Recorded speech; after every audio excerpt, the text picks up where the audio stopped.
بولے بھائی خود قرآن پاک کا ترجمہ پڑھ سکتے ہیں. کچھ علماء کہتے ہیں کہ آپ پڑھو گے تو گمراہ ہو جاؤ گے. نیز ہمارے یہاں ہر مسلک نے اپنے اپنے قرآن پاک بنائے ہوئے ہیں جس کی عربی تو ایک جیسی ہے پر ترجمہ مختلف ہے. آپ بتائیے ہم ترجمہ تفسیر پڑھیں. دیکھو یہ عجیب بات ہے, لوگ کہتے ہیں علماء قرآن کا ترجمہ پڑھنے سے منع کرتے ہیں. بار بار اس پہ بھی میں کہہ چکا ہوں, علماء اگر قرآن کا ترجمہ پڑھنے سے منع کرتے تو ترجمہ کرتے کیوں؟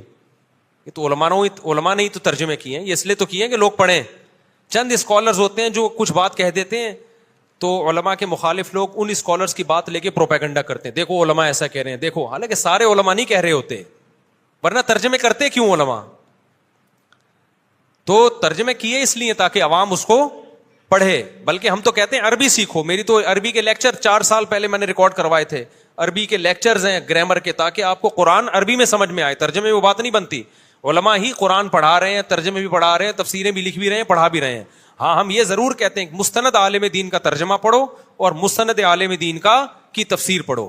ہر آڑے ترچے کی تفسیر نہیں پڑھو. لوگ تفسیروں میں گڑبڑ بھی کرتے ہیں. لوگ تفسیر اس لیے کہتے ہیں تاکہ ترجمہ صحیح طرح سے سمجھ میں آئے, کیونکہ صرف ترجمہ وداؤٹ تفسیر پوری طرح سمجھ میں نہیں آتا. کیوں؟ آیتوں کے شان نزول ہوتے ہیں, آپ خالی ترجمہ پڑھ رہے ہو, آپ کو پتہ ہی نہیں کہ اس کا یہ کس سیاق و سباق کیا ہے, کس بیس پہ یہ نازل ہوئی ہے. تو جب تک وہ سامنے نہیں ہوتا سمجھ میں نہیں آتا.